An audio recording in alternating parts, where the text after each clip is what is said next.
Episode 1 really is a wonderful introduction to the world of Torchwood.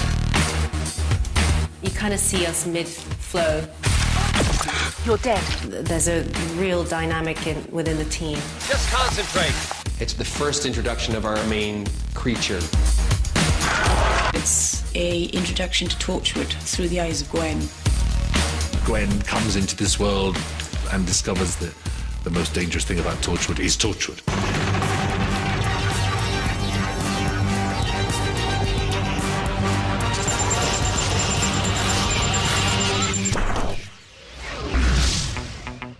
Jack, I would describe as dangerous,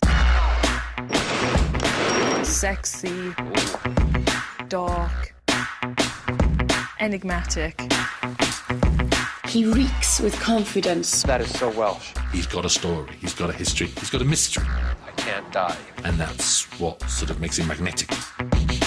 He's such a curious man. You can't help but want to know more about him.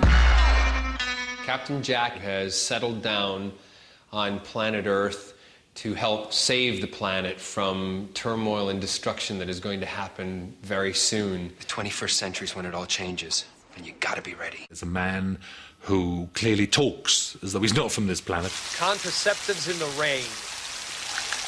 Love this planet. He's got a perspective that seems to be outside the human race. He's not told anyone where he's from or what his background is. But where are you from?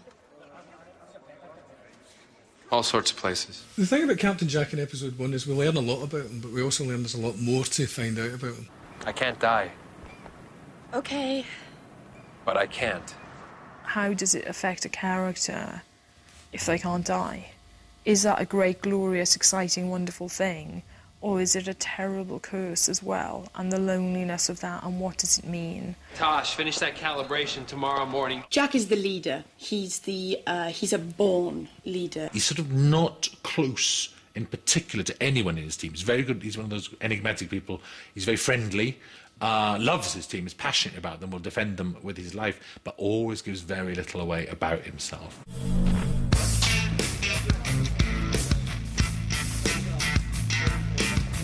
Slipping back into Jack's boots was just like coming home again. What?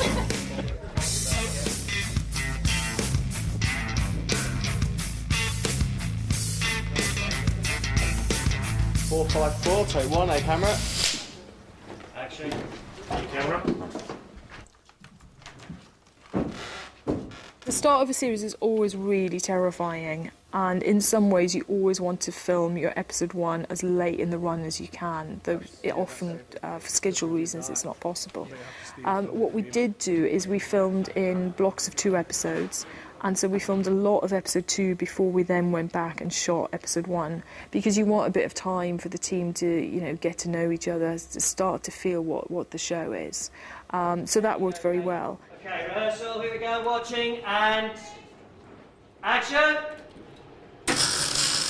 You just have to believe in what the script is saying, which, if it's a good story and it's a good script, then you just go, right, that is what we're making. Okay, welcome to the first read-through of Torchwood. And you believe in the vision of what people are trying to do, and you just try to do that as best as you can on screen. Gwen walks across the space. She can't help staring at one thing as she passes, a severed hand in a glass tube, suspended in gently bubbling liquid. But she keeps going. I can't do this. I'm sorry, I'm rubbish. I give up. He set me off. Well, that lasted 0.2 seconds. She's actually carrying pizza.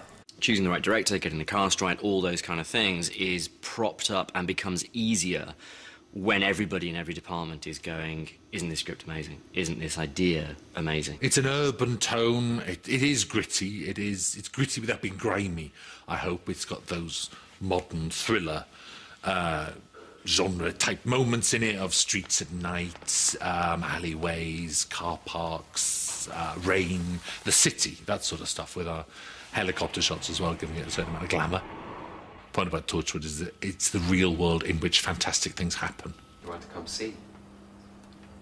See what? You saw the murder.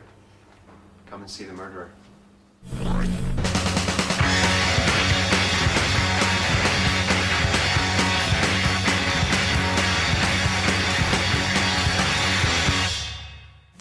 was in Russell's first script.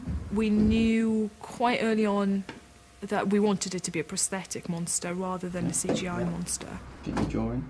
You know that if you're doing a prosthetic, that you want, in the case of a weevil, for them to be able to run around. So it's going to be a man in a suit. I thought that the weevils were a very 21st century alien. The weevils are a mystery. Even I'm not sure where they come from, to be honest. They're like the resident monster. They're a bit like a big, fat, kick-ass Rottweiler. You know, they're aggressive, they're instinctive, but they're not coming up to you and saying, take me to your leader, you know, they're just here. I mean, the critical thing about the weevil is it's the first alien that Gwen sees. OK, if you could answer, this is official business. And in the scene in the hospital corridor, it has to be credible enough that it could be human. That's good. That's a good mask sort of thing. In story terms, it's really important that Gwen believes it's a man in a mask.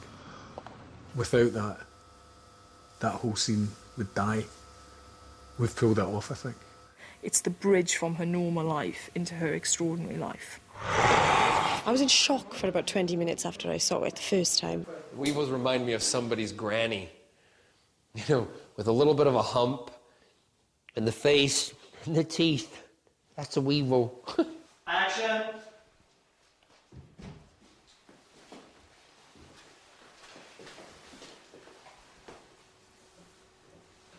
It's all right. It's safe. It's sedated. I thought the weevil today was stunning. I was really taken aback.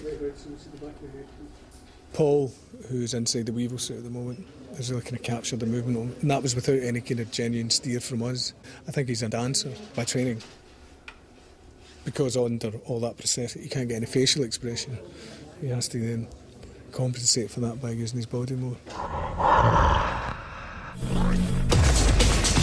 Next week, episode 2, that's called Day 1. It really kicks in. Very raunchy. It's non-stop.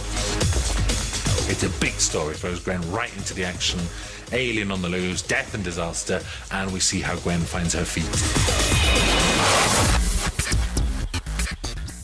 Stay with us for more Torchwood Declassified next on BBC 3. Try and stop me.